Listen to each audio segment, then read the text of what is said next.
Pati ba naman yung katabi ng magandang hapon? Sabihin mo sa ato yung congratulations. Kahit umuulan, nandito ka. Batiin mo ngayon sa likuran mo, sabi mo magandang hapon. Sabi mo congrats.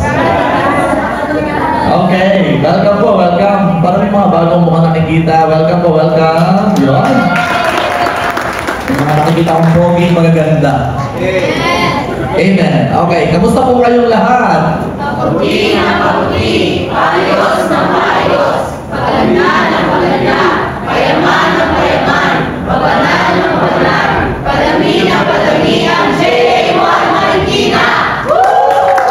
Yan po yung linggo-linggo natin dinideclare at linggo-linggo po ay may nagaganap at nagbabago. Amen? Tingnan mo nga yan kami, mukha bang papugi ng papugi o maganda na maganda? At di ba may magbabago? Mukha bang payaman ng payaman? Mukha bang pabanal ng pabanal? Amen. J1 Culture. I am a blessing, I am anointed, I am a believer, I am a good follower, I don't destroy, I build, I am not seasonal, I appreciate everyone and everything, I'm part of something big, I'm in partnership with Christ, I'm not extreme. Amen. Luke 4:18 and 19. The Spirit of the Lord is upon me, because He has anointed me to preach the gospel to the poor. He has sent me to heal the brokenhearted, to preach deliverance to the captives and recovery of sight to the blind, to set the liberty and the loose, to preach the acceptable year of the Lord. Amen. Sino po dito sa tanghaling ito gusto niya mag-level ng pagpag-ibig niya kayo? Kaya kung handa po kayo, kaya huwag po kayo makipag-usap sa inyong katabi, makinig kayong mabuti. Okay? Let's start. Ang title po nito ay Higit na Magmamahal sa Kanya. Alam ko namang mahal mo si Lord. Amen. Pero iba kapag higit. Okay? Luke chapter 7 verse 41 to 43. Ito po ay sinabihan po ni Jesus si Simon ng isang talinhaga. At tingnan po natin kung ano meron sa talinhaga nito. Luke 7:41 to 42.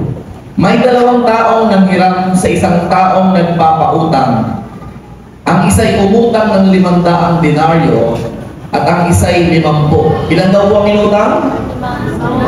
500 at 50. Okay, isang 50 at isang 500. Dali po mas malaki. Ang galing sa pera, ha? Very good. Verse 42. Nang sila'y walang may bayad, pareho niyang pinatawad sila. Wow! Sino dito may mga utang? At sabi na nagpautang sa'yo, bayad na. Wala ka na mabayaran. Okay na. Ano kayo mararamdaman mo?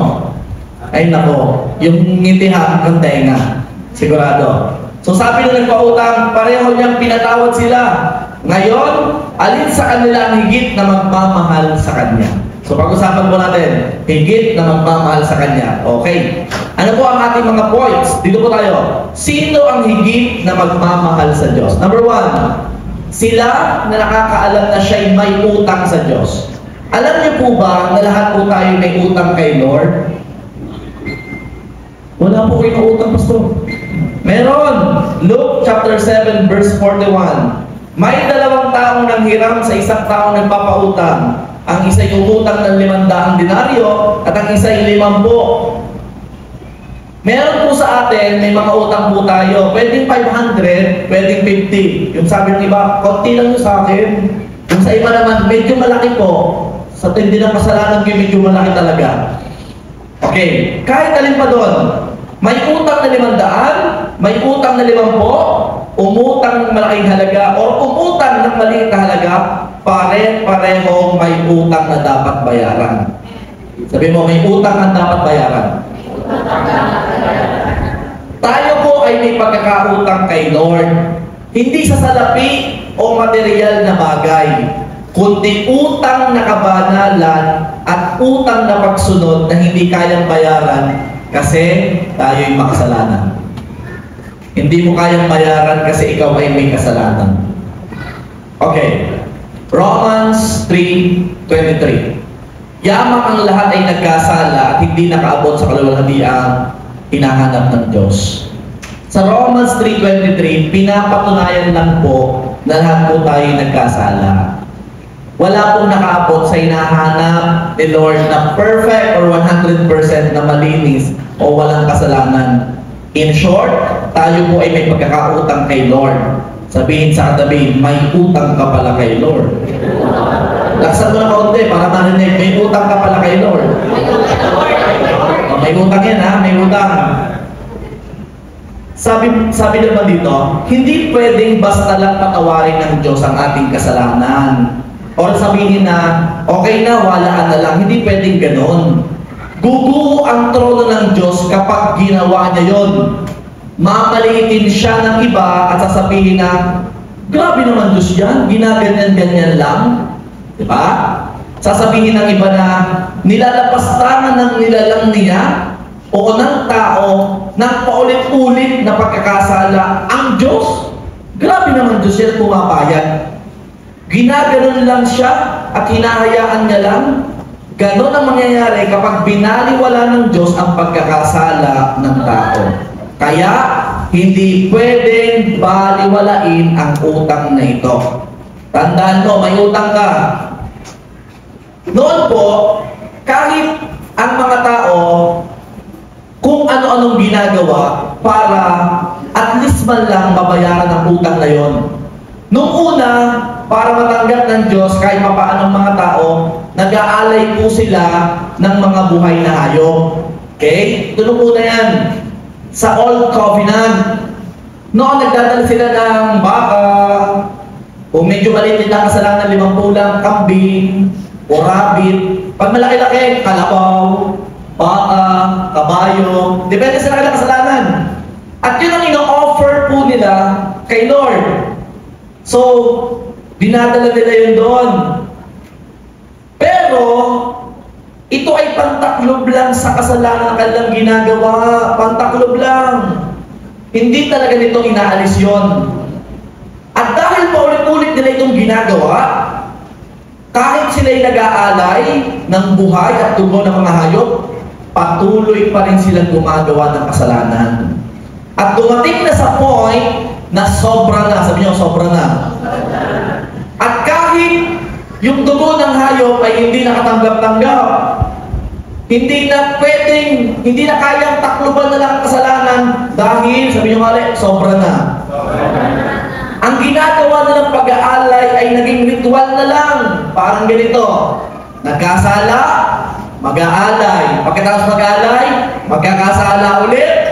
Tapos, mag-aalay ulit, mag-offer ulit. Pagkatapos ng offering, balik na ulit. Sabi mo sa akin, parang ikaw yata yun. O, sa panahon ngayon, sisimba, babalik ulit. Sisimba mamaya, Lord, susunod ako. Pag-uwi ng bahay, ginagawa na naman yung kasalanan ginagawa niya. Tama? Parang ritual na rin. Offer, gawa ulit ang kasalanan. Mamaya, tataluban ulit ang kasalanan, tapos uulitin na naman.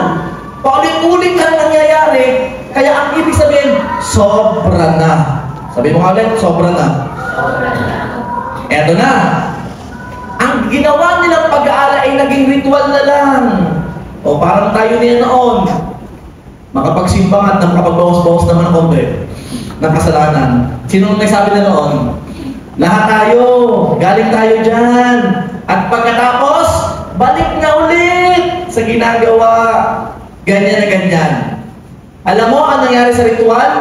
Ang ritual na ginagawa nila ay naging hindi na lang basta pantaklob. Alam mo, ginagawa na lang ang ritual at dahil sa ritual na yon, pinapaalala lang ng ritual na sila talaga ay makasalanan at may utang kay Lord. Hebrews chapter 10 verse 3 to 4. Ngunit sa pamamagitan ng mga handog na ito, ay may pagpapaalala ng mga kasalanan taon-taon. Imagine mo ginawa ng ritual, ang pag-aalay, pagka-ritual, maiisip lang nila, grabe, nagkasalanan mo lang kay Lord. Pagkatapos sa ritual, balik na ulit sa ginagawa. Pagdating ulit na isang taon, ay, mag-aalay na ulit ako kay Lord, nagkasala na naman ako. Tapos, balik na ulit sa ginagawa, tapos ritual na naman. Again, ang ritual na yon ay naging pagpapaalala lamang na sila ay nagkakasala taon-taon. Verse 4, sapagkat hindi maaaring mangyari ng dugo ng mga toro at ng mga kambing ay makapag-alis ng mga kasalanan. In short, hindi talaga maaalis ng dugo, ng toro o ng kambing ang lahat ng kasalanan. Hindi pwede. Pantaklob lang. Parang parang peace of mind. Ay, nagalay na ako, malinis na ako. Mamaya, balik na ulit. Mamaya, balik na ulit. Kaya po, I encourage you, ang pinuntahan niyo pong church ay hindi church na ritual lang. Pag umaten, ay, okay, kay Lord. Hindi. Hindi ko kayo tuturuan dito ng pagkatid-atid lang. Tuturuan ko kayo ng tamang relasyon sa Diyos para pag nakilala mo ang Diyos, ayaw mo na siya saktan at ayaw mo na magkasala. Amen? Amen? Hindi ka lalabas na dito na atin. Umaaten ka dito kasi gusto mo i-glorify si God. Umaaten ka na dito kasi gusto mo magkaroon ng personal relationship with Him. Hindi naman panibagong relihiyon na naman. Hindi. Umaaten ka dito kasi gusto mo makilala si Jesus. Gusto mo makita kung gaano siya katindi, kalaki, kagrabe na kanyang pag-ibig. Kaya ka umaaten dito at mamaya, yung sabi mo, ay nagkasala ako. Mamaya, ang sasabihin ko sa Panginoon, Lord, thank you. Kasi binago mo ako. Hindi na lang ritual. Kung tunay ka na mangusap sa tunay ko. Amen? Okay, tuloy tayo. In short, dito sa verse na ito nagsasabi, hindi talaga maalis ang kasalanan sa pamamagitan ng dugo ng hayop. Hindi talaga. Ito na. Yung ginawa nilang pag-aali ng mga hayop, naging ritual na lang, pero wala namang nagbabago sa kanila. Pagkatapos ng ritual, balik na ulit. Tapos, mamaya ritual na ulit, tapos balik na ulit sa dati. Wala talaga nagbabago. Ang ginawa nila ay naging paalala lamang taon-taon na sila ay nagkasala. Talagang walang pag-asa ang tao dahil hindi na matatanggapin sa langit ang may kasalanan. Totoo po ang balita. Walang tatanggapin sa langit na nagkakasala or nagkasala. Lahat ng papunta doon ay 100% banal, malinis. O tingnan mo kaya katabi mo, qualified kaya yan? napatawa. Mukhang may utang na 50,000 yan. Mukhang may utang, malaki utang yata yan, no? Medyo malaki-laki. Okay, tuloy tayo. Ito ang dahilan kung bakit nabuksan ang napakadaming ways na akala nila ay kapag ginawa nila ay tatanggapin sila ng Diyos. O kaya kapag may ginawa sila, mababayaran ng utang nila sa Kanya. O sige, tanungin ko po kayo, ano yung ginagawa nyo na kapag ginawa nyo yon, ramdam nyo na bayaran ang kasalanan nyo? Sige nga. Pagsisimba. Pag nagsimba ng feeling, pag nagsimba ng pakiramdam, mukhang malinis. Tama? Again, ritual na naman. Pero sa totoo, hindi man lang nabawasan ang kasalanan mo o hindi man lang nabayaran kahit konti ang ginawa mong kasalanan. Ano ba? Magsabi pa kayo sa akin mga ginagawa. Gumagawa ng kabutihan, nakapaggawa ka ng kabutihan sa feeling. Hindi mo alam, hindi pa rin para kay Lord, para lang sa'yo. Di ba? Hindi pa rin pambayad ng kasalanan. Hindi mababayaran na mabuti mong gawa ang kasalanan. Again, maling pananaw na naman.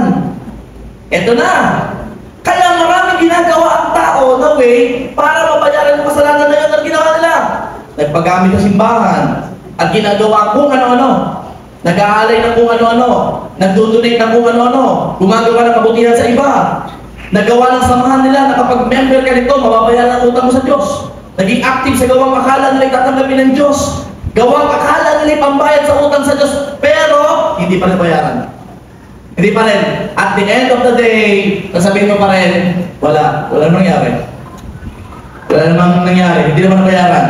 Pastor, bakit yung mga ginagawa namin ay hindi sapat na pambayad? Hindi talaga sapat. Kasi sabi sa Ephesians chapter 2 verse 8 to 9, sapagkat sa biyaya kayo naligtas sa pamamagitan ng pananampalataya. At ito yung highlight ko, ito'y hindi sa pamamagitan ng inyong sarili. Ayan na. Hindi ito tungkol sa ginawa mo, hindi tungkol sa iyo. Ito'y kaloob ng Diyos. Pagdating sa verse 9, Hindi sa pamamagitan ng mga gawa. Ayan na!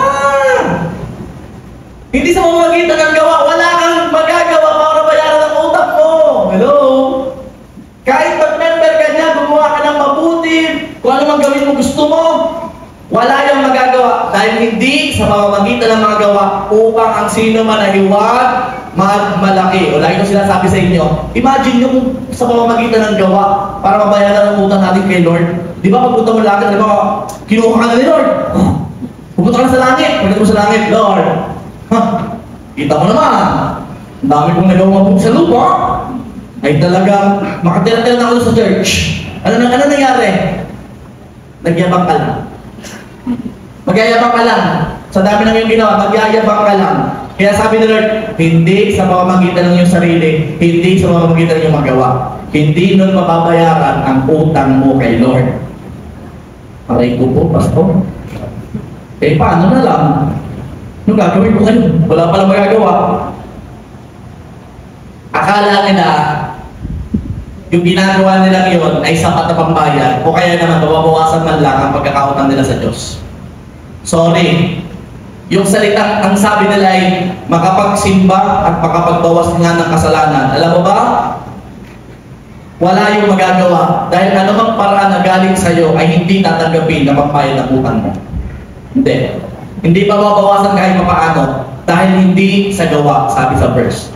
Kaya, pagdating ng verse 42, o Luke 7:42a, basahin mo, nang sila'y walang maibayad, ayan na, kita mo? Kanina, binasa natin yung verse 41, ano sabi sa verse 41? May dalawang taong nanghiram sa isang taong nagpautang. Ang isa yung umutang na 50, ang isa yung umutang na 500 denaryo, at ang isa yung 50. Kaya pagdating sa verse 42, nang sila'y walang maibayad, o yan, sino dito walang maibayad? Kailangan tanggapin mo, wala talaga may ibabayad. Sige, magsabi sa akin na pwede ibayad. Sa labi, hindi tatanggapin. Madali na bagay, hindi tatanggapin. Ano pa? Pogi ka, hindi tatanggapin. Maganda ka, hindi tatanggapin. Mabait ka lang kahit paano, hindi tatanggapin. Ano pa? Magsabi ko sa akin, wala kang may ibayad. Wala kang may ibayad. Bakit? Dahil may utang ka. Anong utang mo? Nagkasala ka sa isang Diyos, hari ng mga hari, Diyos ng mga Diyos. Walang simula, walang katapusan. Nagkasala ka sa pinakamataas sa lahat. Anong ibabayad mo? Luluhod po ako, kulang.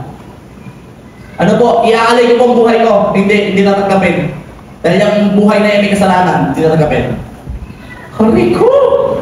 Grabe ang utang na yan, Pastor! Wala pa akong magagawa. Okay, tuloy tayo. Nasaan ako? Sa totoo lang, nang sila'y walang maibayad. Tayo ito. Wala talaga tayong maiibayad sa laki ng pagkakautang natin sa Diyos. Bakit malaki? Kasi sa Diyos tayo nagkasala. Hindi naman sa iyong kapwa lang. Sa Diyos, siya'y sinasamba ng mga anghel sa kalangitan. Isang sabi niya lang yun ay nagaganap. Imagine mo dun ka nagkasala. Sino tayo para magkasala sa isang Diyos? Sino ka? Hello? Dito natin pwedeng gamitin ang salitang deserve. Sabi nyo ako, deserve. Sabi nyo na ginagamit yung salitang deserve. Nasabihin ko sa iyo, deserve mo ang hell. Aray ko. Bakit naman, Pastor? Ang laki ng kasalanan mo. Sa Diyos ba? Deserve. Deserve talaga. Kasi nagkasala ka sa Diyos. Dahil nagkasala ka sa Diyos na walang simula, walang katapusan, kaya deserve. Dahil sa pangyayaring ito, salamat dahil ang Diyos ay napakabuti. Kaya sabi mo, thank you Lord. Sabi mo, thank you Lord ka? Thank you, Lord. Siya pa nga, thank you Lord. Thank you, Lord. Bakit, Pastor, thank you Lord? Imagine mo, hindi ka na pinagbabayad ng utang kasi alam niya wala ka na ibabayad. Alam niya. Dahil alam niyang wala kang maibabayad, Diyos ang gumawa ng paraan. Sabi mo, wow. Kasi nga alam niya wala kang maibabayad. Diyos ang gumawa ng paraan. Eh, Pastor, yung tanong mo kanina, bakit naman po higit na magmamalang isang taong alam niyang siya ay may utang sa Diyos? Anong sagot doon? Magmamahal ang isang taong alam niya siya may utang sa Diyos kasi alam niya. Ano pastor ang labo? Kasi alam niya may utang siya. Alam mo, ang isang Kristiyano hindi niya alam na may utang siya. Pag kayo naging Kristiyano, wala yung gagawin para sa Panginoon. Wala nga. Ayaw ko ligtas na may palangit na. Ano ginagawa mo? Wala lang. Wala yung gagawin. Why? Kasi akala niya wala siyang utang na binayaran ng Diyos. Pero ang isang Kristiyano na hindi lang tinanggap ang Panginoon Jesus, kundi nabubuhay na alam niyang binayaran ng Panginoon ang lahat ng utang niya, alam mo, ang tao yun, maglilingkod. Magmamahal sa Diyos na hindi katulad ng sa iba. Why? Kasi ang Diyos na nagbayad ng utang niya. Ibig sabihin, sabi mo, may utang na loob ka kay Lord. At kung wala kang ginagawa para sa Panginoon, wala kang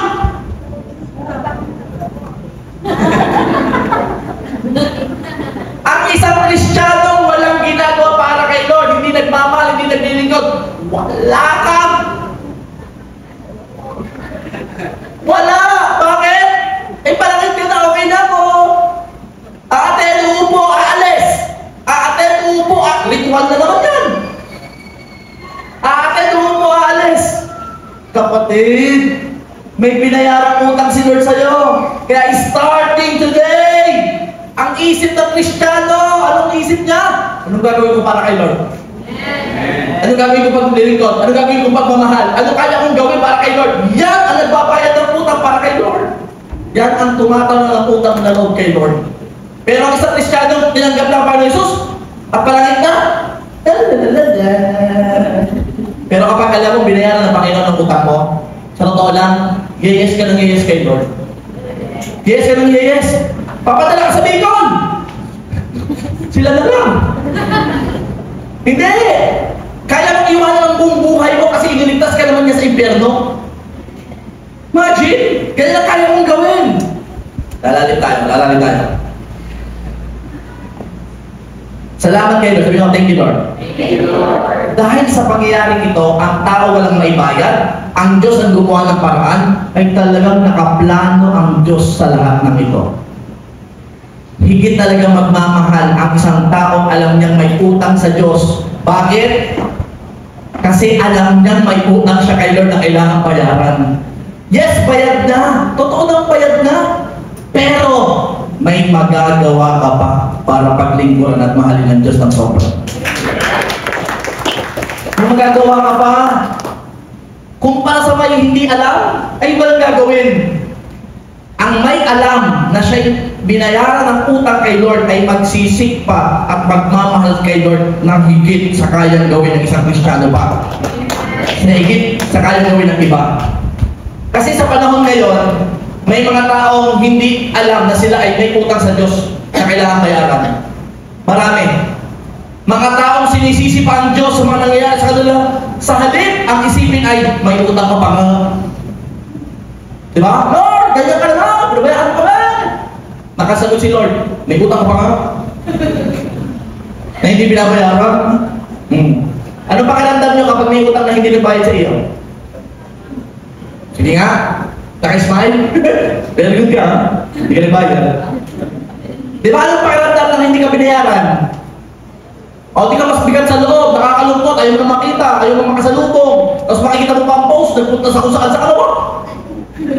Super naman yun. Hindi mo na ako talagang pala pasalubong. Di ba? Imagine mo, may utang ka kay Lord, pero wala kang ginagawa. Ang ginagawa mo, sinisisi mo pa si Lord sa mga nangyayari sa'yo. Ito pa, may mga tao na hindi naniniwala sa Diyos, kaya lalong hindi maiisip na may utang sila na kailangan mo bayaran. Yung iba piniling, wala naman Diyos. Hello? Pagdating ng panahon, malalaman mong may Diyos. Kaya, mas magaling pa maniwala ka na ngayon kasi hindi ka maniwala. Ay kung hindi totoo, ano nawala sa lingkod kay Lord? Wala. Ay kung totoo, mas delikado ka, impyerno ka. Lugi ka. Pag hindi ka naniwala, di ka? Ay kung totoo, pasensya na tayo, sinabihan na tayo, ha? Ito pa, mga taong na sariling interest lang ang sinusulong sa halip na unahin at alamin kung paano nila mababayaran ang kanilang pagkakautang kay Lord. Nakakalungkot bang isipin? Pero ang taong nilalang dito sa lupa ay may kanya-kanyang interes. Ang may alam na may utang sila kay Lord, ang uunahing interes, walang iba kundi interes ni Lord sa buhay niya. Amen. Kung noon, taon-taon, ang pag-aalay ng hayop ang magpapaalala na sila yung nagkasala sa Diyos, ngayon, si Jesus ang magpapaalala na, bayad na. Bayad na. Bayad na. Ano bang ginagawa niya? Bayad na. Bayad na. Hindi mo kailangan magsakripisyo, bayad na. Woo! Kwentuhan ko nga yung si Kuya, pangalan ni Kuya na naka-black. Kaya kung sino man, nakakwentuhan ko siya minsan. Imagine mo, siya ay iboto ng kung ano man. Pero alam niyo po, habang hinihila mo yung tali, napapakahirap ka doon, sa totoo lang. Masabihin ko sa'yo, hindi mo na kailangan bayaran, bayad na. Amen. Hindi mo na kailangan bayaran, hindi mo kailangan magpahirap, bayad na. At walang gawa kang magagawa para bayaran yun. Imagine, bayad na. Sabi ko sa tabi mo, bayad na. Pag nagpunta ka ng tindahan, sinabi, babayaran mo utang mo. Utang mo po, magkano? 500 o 5 po. Sasabihin nung nagtitinda, bayad na. Kung pinabayaran mo ba? At ang magtitinda ay walang iba kundi ang Panginoong Jesus. Amen. Ano sabi sa verse? Walang gawa. Hindi ito tungkol sa iyo. Kahit pabayaran mo, walang magagawa yun. Sinong happy? Bayad na. Hindi ikaw nagbayad. Sino nagbayad? Si Jesus saan? Sa krus! At kung siya'y nagbayad ng lahat ng kasalanan mo, ang tanong, anong ginagawa mo? Wala po. Anong sinusulong mo? World peace. Ano sinusulong mo? Hello! Kung talagang may utang na loob ka kay Lord, talagang magmamahal ka sa Diyos. Amen? Kaya, sinong may alam na may utang siya sa Diyos? Na kailangan bayaran. At mababayaran mo yon hindi dahil magkasakripisyo ka, hindi. Mababayaran mo yon kung iibigin mo ng lubos sa Panginoon. Amen? Kaya palakang mo si Lord. Pangalawa, sino ang higit na magmamahal sa Diyos? Number 2, nakatanggap ng pagpapawalang sala. Yan. Sila na nakatanggap ng pagpapawalang sala. Luke 7:42. Nang sila'y walang maibayad, pareho siyang pinatawad sila. Wow! Pinatawad. Okay na, bayad na ha? Ngayon, alin sa kanila higit na magmamahal sa Kanya? Puntahan mo na natin yung pinatawad sila or pinawalang sala. Dahil sa sukdulong biyaya ng Diyos, dahil alam niyang walang magagawa ang tao para bayaran ang pagkakautang niya, ang pinagkautangan ang gumawa ng way para mapawalang sala ang taong may utang sa Kanya. Siya lang gumawa ng paraan. Hebrews 10:8-9. Basahin po natin. Sabay-sabay. Verse 8. Hebrews 10, verse 8. Ayan. Sabay-sabay basahin. 1, 2, 3. Go! Sabihin niya sa itaas ng hindi mo pinaglutan ng alay at Panginoon at ang mga kumandog na sinusunod at maaari sa kasalanan na inahandog ayon sa urusan. Verse 9. Pagkatapos na pinagdagan niya, narito ang buhay na matindi ang tuloy ng kalooban. Inalis niya ang una upang maitagat ang dalawa. Explain ko yung inalis niya ang una. Basta sa verse 8, pinakita na hindi na kinalulugdan ni Lord ano mang offer mo. Hindi mo na kailangan patay ng baka, kalabaw, kambing, o ano mang hayop na meron ka. Hindi mo na kailangan gawin yun. Tapos na yun. Okay na tayo doon. Pero doon sa verse 9, naunawaan niyo ba yung inalis niya ang una upang maigtan ang dalawa? Sino nakaintindi nun? Nagets niyo? Ano yung unang inalis? Ano yung ikalawang gusto itatag? Explain ko. Okay. Sino gusto maunawaan ito? Amen. Inalis niya ang una. Yung unang sinasabi niya dyan refers to the Old Covenant. Sabi niyo nga po, Old Covenant. Or sa ibang term, Old Covenant System. Okay. Ano po yung Old Covenant System? This is the animal sacrifices and ceremonial laws. Yung pag-aalay ng mga hayop at yung seremonyang ginagawa. Hindi na! Tapos na tayo doon. Sabi niya, inalis na. Inalis na yung paulit-ulit na ginagawa nila, yung mga ritual nila. Yung paulit-ulit na nagpapaalala sa kasalanan nila, tinanggal na. Anong ipinalit?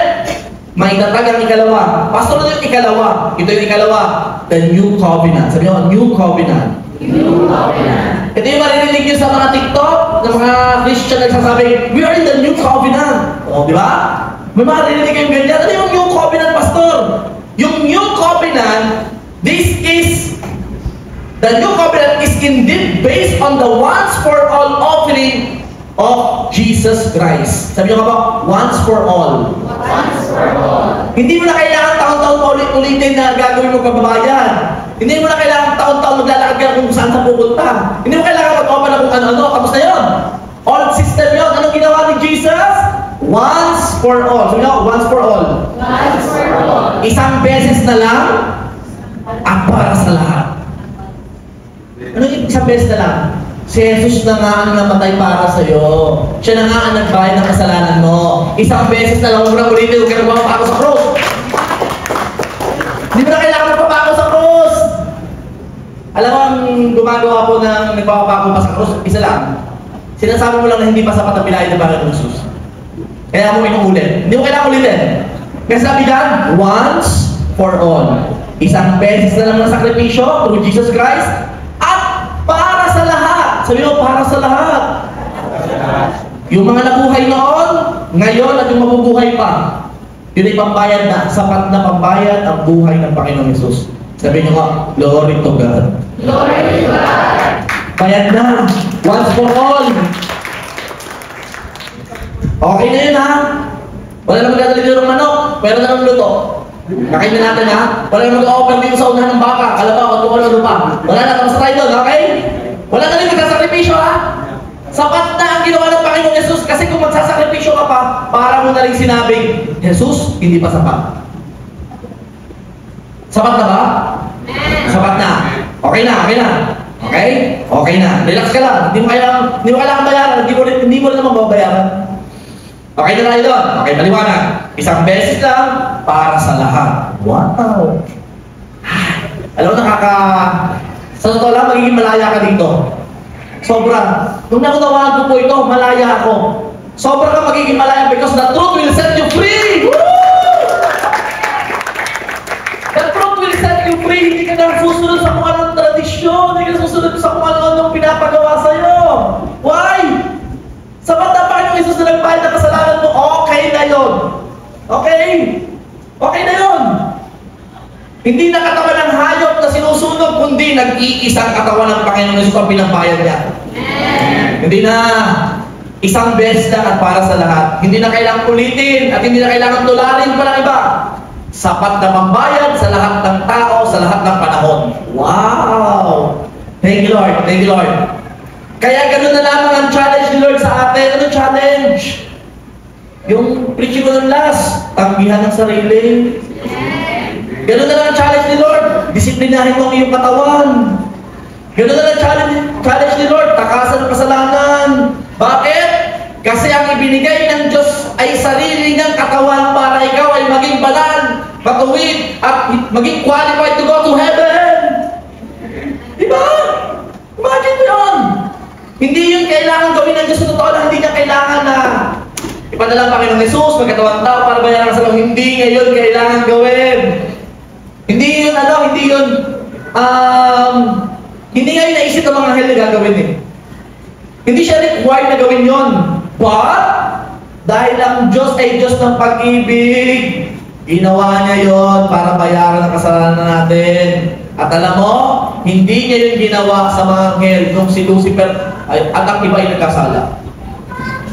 Nung si Lucifer po at ang ibang anghel ay nagkasala, hindi po binayaran ng Panginoon yung kasalanan. Pero nung ang tao nagkasala, sino tayo, no? Para bayaran ng Panginoon ang ating mga kasalanan. Alam mo, hindi yung ginawa sa mga anghel, pero sa tao, ginawa yun. Psalms 8 verse 4. Ano ang tao upang siya iyong alalahanin?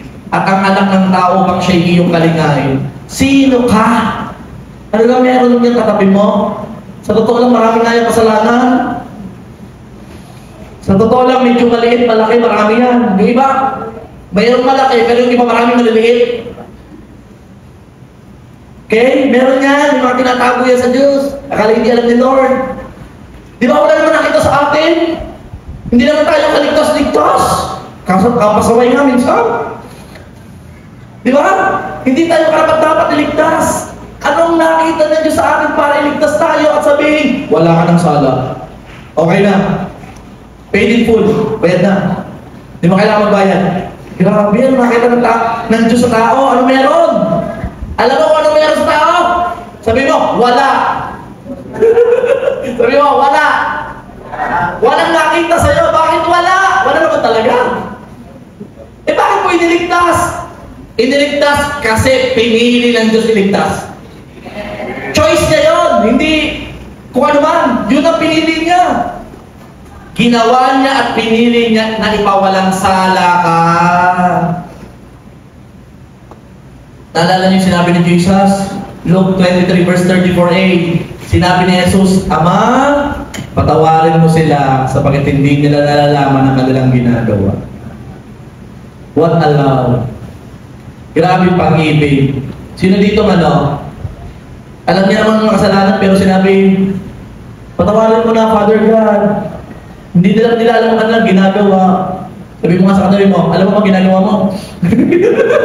Parang hindi At sinasabi ng Panginoon, Ama, hindi nila alam ang ginagawa nila, pero Ama, patawarin mo sila. Grabe pag-ibig ito. Mag-isip ka ng pinakamalaking kasalanan na gawa mo. Sige, think of it. Think of the biggest sin na nagawa mo sa Diyos. Sige. Isipin mo na. Kung sa pagkasabi ko pala sabi sa, alam ko na. Alam ko na. Isipin mo na kung anong pinakamalaking kasalanan na gawa mo sa Diyos. O isipin mo naman yung paulit-ulit na ginagawa mo kasalanan sa Diyos. O sige, may paulit-ulit. Pagkayaba, kasama yan. Ano pa? O pagkayaba ulit. Pagmamalaki. Pagmataas. Para panagprasyan Ano pa? Marami ng kasalanan, di ba? Hindi man kita kilala, pero alam mo, marami at paulit-ulit. At may sasabihin ako sa iyo. Sabi, Pastor, ano po yun? Pinawalang sala ka ng Diyos. Kahit pa yung malaki, paulit-ulit, maliit, ano mang sizes niya, pinawalang sala ni Lord. Ay talaga makapatay you Lord ka. Thank you Lord. Kaya sabi sa Hebrews chapter 8 verse 12, sapagkat ako'y magiging mahabagin sa kanilang mga kasamahan. At ang kanilang mga kasalanan ay hindi ko naaalalahanin pa. Pastor, ibig sabihin ba yung malilikutin si Lord? Hindi! Hindi siyempre malilikutin si Lord, all-knowing siya eh. Pinili niyang kalimutan, hindi lang takluban, hindi lang mabawasan, pinili niyang limutin kasi mahal niya ako at ikaw. Pinili niya limutin. Sino dito may nakaaway na? Tapos nakapagpatawad ka na? Tapos nakasalubong mo, naalala mo ulit lahat ng ginawa. Di ba? Ganyan ang tao. Pero si Lord, di ba? Nagkasala siya, pinatawad ka ni Lord, pero nung nakasalubong ka, hi! Tuwa-tuwa pa sa'yo. Pero alam mo, ang isip mo, hindi sa Panginoon. Pero alam mo, sabi ni Lord, ano bang iniisip mo dyan? Kinalimutan ko na lang, natin ko lang nakakaalala. Grabe! Sino hindi sasama sa Diyos na ganyan? May naiiyak na. Nagpipress ako dito ha. Ramdam ko ramdam ko ang presence ni Lord Kung maunawaan lang ng isang tao na siya'y pinawalang sala, gaano kayang pagmamahala kaya niyang ipakita sa Diyos? Gaano kayang pag-ibig ang pwede mong magawa sa Panginoon? Sigurado ako, higit na pagmamahal. Higit na pagmamahal. And lastly, sino ang higit na magmamahal sa Diyos? Number 3, ang pinatawad ng mas malaki. Woo! Ito na ang aking pinaka-high. Hindi ba high tayo? Simula pa na tayo. High. Luke 7:42-43. Babasahin ko po sa inyo. Nang sila'y walang maibayad, pareho niyang pinatawad sila. Ngayon, alin sa kanila ang higit na magmamahal sa kanya. Tinanong ni Jesus si Simon, Simon, sino kaya higit na magmamahal sa kanya? Yung pinatawad ng may 50 pesos o yung pinatawad ng 500? Ano sagot niya? Ano ang sagot niya? Sino higit na magmamahal sa dalawa? Yung nagkautang ng 50 na pinatawad o yung nagkautang ng 500 na pinatawad? Siyempre! Alam niyo ang sagot? Yung pinatawad na 500! Imagine mo 500 yun! Malaki yun! Verse 43, sumagot si Simon, sa palagay ko ay iyong pinatawad niya ng mas malaki. At sinabi niya sa kanya, tama ang hatol mo. Church! J1 Marikina people, the greater the forgiveness received, the greater the love.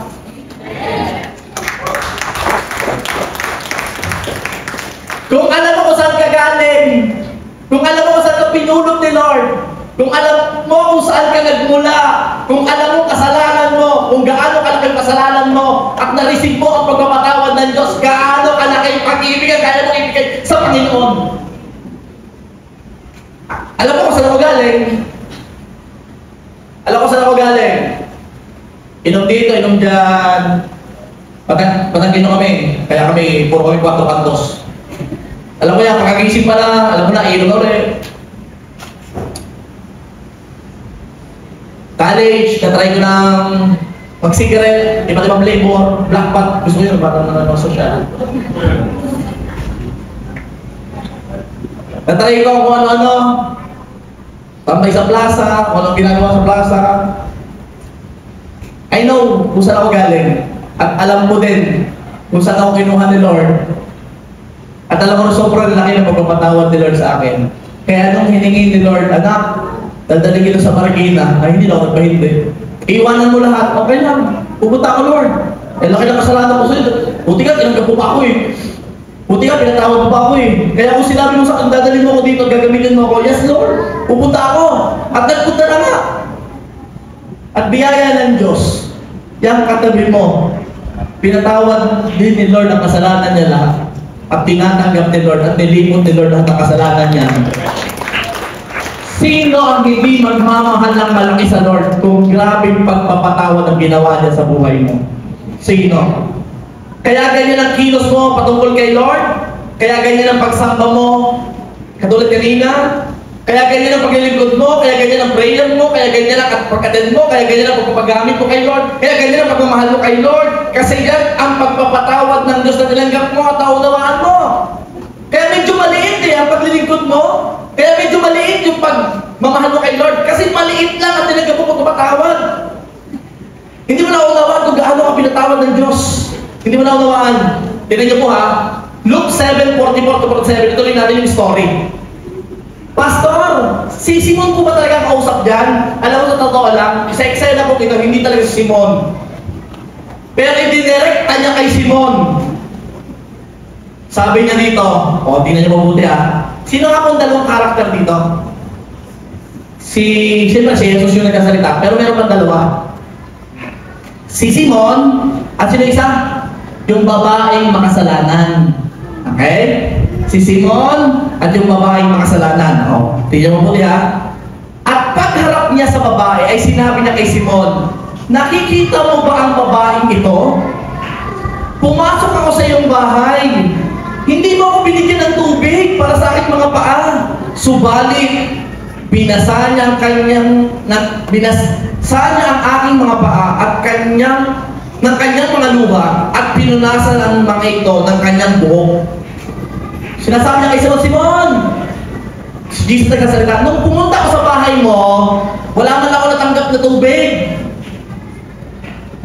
Pero itong babaeng ito, pagdating ko pa lang, pinunasan niya ng luha ang kanyang mga paa, kasama ang kanyang buhok, nilinis.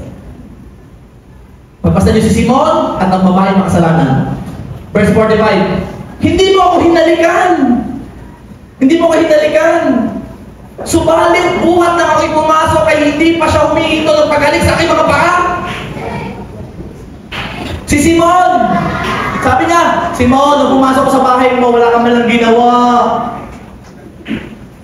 Pero itong babae ito, simula nung na-meet ko siya, Wala pa, hindi pa nahinto ng paghalik sa paa ko, dire-diretso. Verse 46. Hindi mo binuhusan ng langis ang aking ulo, subalit binuhusan niya ng pabango ang aking mga paa. Simon, wala ka man lang ginawa, hindi ka man lang nagbuhos ng langis. Itong babaeng ito, hindi langis ang binuhos niya, yung mamahaling pabango. Ano pa? Verse 47. Kaya't sinabi ko sa inyo, ang marami ng kasalanan ay pinatawad na sapagkat siya'y nagmahal ng malaki. Subalit pinatatawad ng kaunti ang nagmamahal ng kaunti. Dalawang karakter, Simon, makasalanang babae. Parehong in love kay Lord. Tama ba?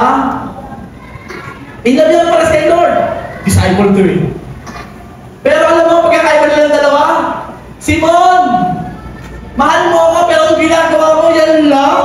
Walang tubig, walang langis, walang kahit ano. Itong babae makasalanan, alam niya makasalanan siya, malaki ang pinitawad. Pero anong ginawa mo nitong babae? Grabe, pagdating ko palang walang tigil sa kahalik sa pako. Pinunasan niya, ganitong paglilingkod niya, may ginawa siya. Bakit? Kasi malaki ang tinanggap niyang pagpapatawad sa Diyos. Kaya malaki din ang isusukling niyang pagpamahal sa Diyos. Sa madaling sabi, Simon, kaunti kang magmahal. Kaunti lang. Dahil nakala mo ating kaunti lang din ang pinatawad sa iyo sa dami mong kasalanan. Ano ba? Itong babae, malaki siyang magmahal dahil alam niyang malaki ang kanyang kasalanan. Malaki ang pinatawad sa kanya, kaya ganyan na lang yung babae. Alam ng babae na siya yung napakaraming kasalanan, hindi karapat-dapat patawarin. Pero, naunawaan niya na siya ay pinawalang sala sa napakarami niyang kasalanan. Kaya gano'n na lamang ginawa niya sa Panginoon. Ang tanong, church, ikaw ba si Simon? O ikaw ang babaeng makasalanan? Sino ka sa dalawa? Nag-offer ka ba ng luha? Pinunasan ang kanyang mga buhok? Ang kanyang mga paa? Nag-offer ka ba ng mamahaling pabango? Kumalik ka ba sa mga paa? Nagpakita ka ba ng mapagpakumbabang paglilingkod? Sa panahon po ngayon, napakarami pong Kristyano, nagkalat. Alam ng Kristyano na siya ipinatawad, pero hindi reveal sa kanya kung gaano kalaki, kung gaano kadami. Tatandaan niyo po, magbabago ang paraan mo ng pag-ibig sa Diyos depende sa pagkakaunawa mo sa kapatawaran din ng ganun.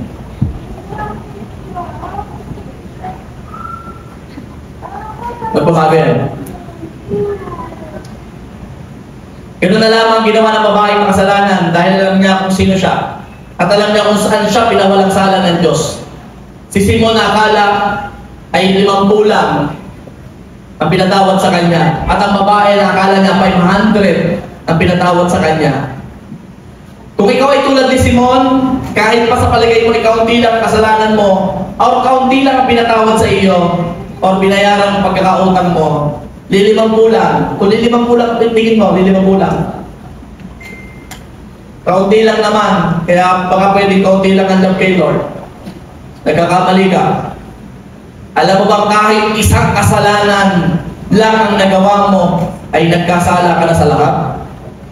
Kung sa palagay mo yung konti lang, binasabihin ako sa iyo, kahit isa lang na kasalanan, at kung nagkasala ka sa Diyos, nagkasala ka sa lahat.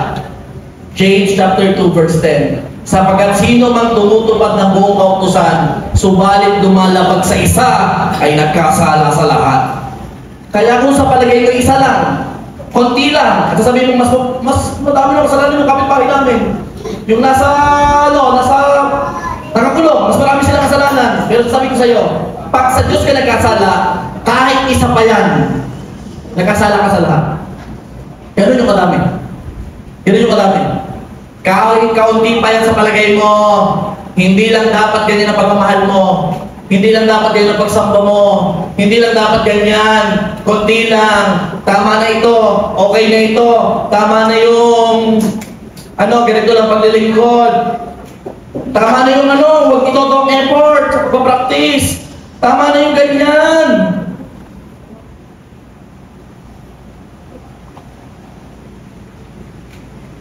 Huwag ka na magtaka kung bakit yung iba ay kapapassionate na mag-invite. Huwag ka na magtaka kung bakit yung iba ay kapapassionate, pumunta sa inyo, kahit hindi kanya ano-ano. Huwag ka na magtaka kung bakit grabe silang magbigay para lang ma-invite ka, makainin ka sa labas. Huwag ka na magtaka kung bakit ganyan siya magpakanta, nasa tuwing magpapakanta parang umiiyak na. Huwag ka na magtaka kung bakit ang tumata sa kanya mga kamay habang siya nagpupuri kay Lord. Huwag ka na magtaka. Huwag ka na magtaka kung bakit pag naglalaan siya ng oras na alam mo ng service 11:30 nandito na. Huwag ka na magtaka kung bakit siya ganyan magmahal sa Panginoon. Why? Kasi alam niya kung gaano kalaki kasalanan na ginawa niya at alam niya rin kung gaano kalaki ang pinatawad ng Diyos sa kanya. Alam niya, hindi na mawala yun sa isip niya. Kaya, sa nagpapakita ng napakalaking pag-ibig kay Lord, saludo ko sa inyo. Alam niyo kung gaano pagpapatawad ang ginawa ng Diyos sa utang niyo. Alam niyo talaga.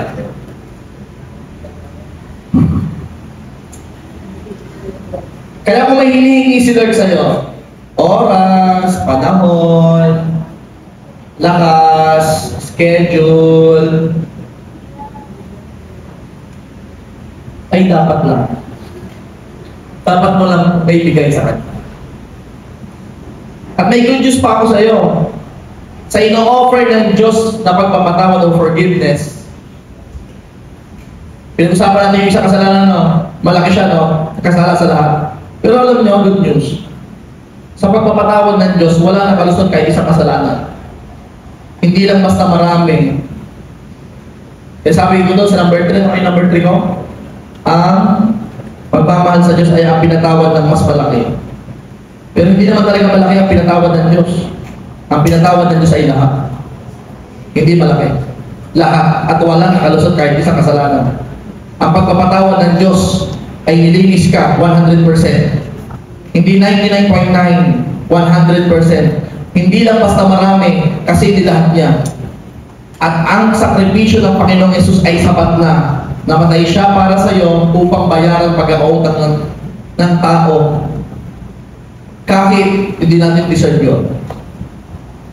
Ang tanong, ano ang sinusumuli natin sa Diyos na malaman mong binayaran niya lahat? Sige nga. Anong ginagawa natin? Nagre-rebelde pa. Sinisisi pa si Lord. Anong ginagawa natin? Nagiging pasaway pa sa magulang. Ang sabi ni Lord, mahalin ang magulang. Anong ginagawa natin? Or even, leaders ka ng church. Anong ginagawa natin? Pinagpapabukas mo ang mga dapat gawin. Yung mga dapat na pagdidevotion at pagpipray mo, kinakalimutan mo. Tatandaan mo natin, depende sa laki ng tingin mo sa pagpapatawad sa iyo, ang gagawin mong pagmamahal sa Diyos. Kaya ganyan ka, kasi kulang pa. Hindi mo pa nauunawaan kung anong ibinayad ng Diyos sa kasalanan mo. Hindi pa. Dahil ang tunay na unawaan kung gaano kalaki ang pinatawad na kasalanan niya, ay yun din kalaki ang pagmamahal na ibibigay niya sa Diyos.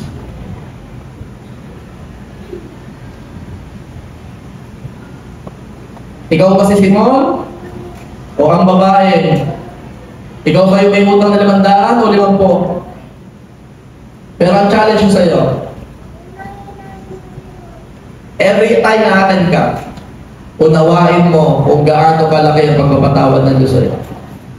Unawain mo kung saan kayo niligtas. Ililigtas ka lang naman sa walang hanggan, papurusahan. Yun lang yun. Kaya, Christian, ito ang napakalaking katotohanan na kailangan nating maunawaan. Mahal ka ni Lord kahit hindi mo siya mahal. Pinatawad ka niya kahit wala kang kaya magbayad doon. Tinanggap ka niya kahit sino ka pa. Kinalimutan niya lahat ng kasalanan mo. Kaya sa pagkakataong ito, I challenge you. Ang ipapakita mong pagsamba sa Diyos ay kung gaano mo rin naunawaan, kung gaano makamahal mo. Worship team, please.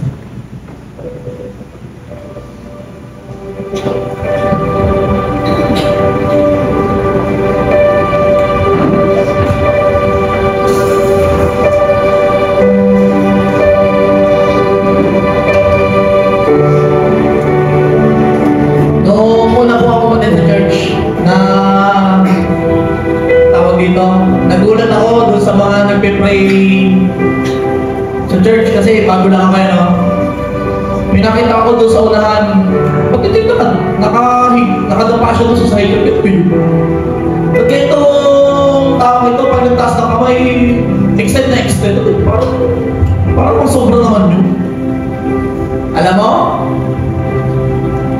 Hindi ko na ako namaalin doon, pero may nakutuwa ko na.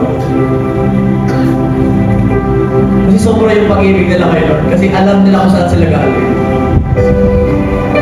Kaya kung alam mo kung gaano kalaki kasalanan mo sa Diyos at pinatawad ka niya, ipakita mo sa pagkakataong ito ang pagsamba sa Diyos na karapat dapat sambahin. Walang pag-ibig din na katulad nito sa lupa. Hindi ito kaya ibigay ng tao sa iyo. Pero itong pag-ibig na ito, offer ng Diyos sa iyo. Walang tao na makakalampas dito. Kaya kung ako sa iyo, huwag mong ipagpapalit si Lord. Huwag mong ipagpapalit si Lord.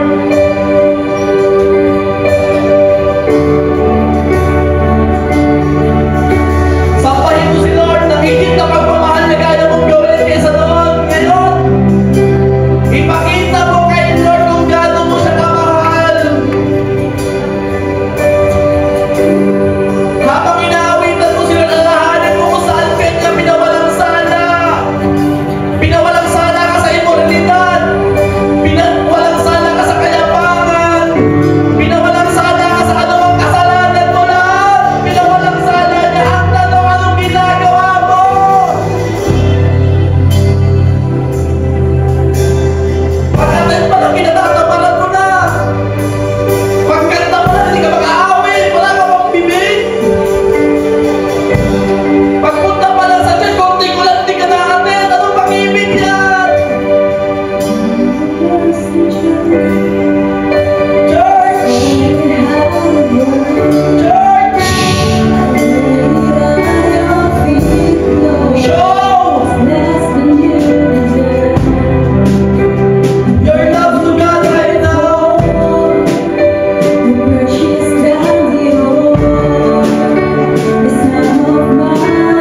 kulang sa paglilingkod. Ikaw man yung may pagkakautang na 50 o 500 sa Panginoon, meron akong gustong sabihin sa iyo, kahit alin ka pa sa dalawang ito, hindi nagbago ang pag-ibig ng Diyos sa iyo. Wala ka pang ginagawa para kay Lord, mahal na mahal ka na niya at ililigtas ka niya. Kaya church, huwag mong ipagpalit si Lord. Huwag mo siyang ipagpalit. Mahalin mo siya ng buong puso, buong isip, buong lakas at buong kaluluwa mo. Sa oras na ito, sambahin mo ang Panginoon na parang nagpapasalamat ka ng sobra-sobra sa ginawa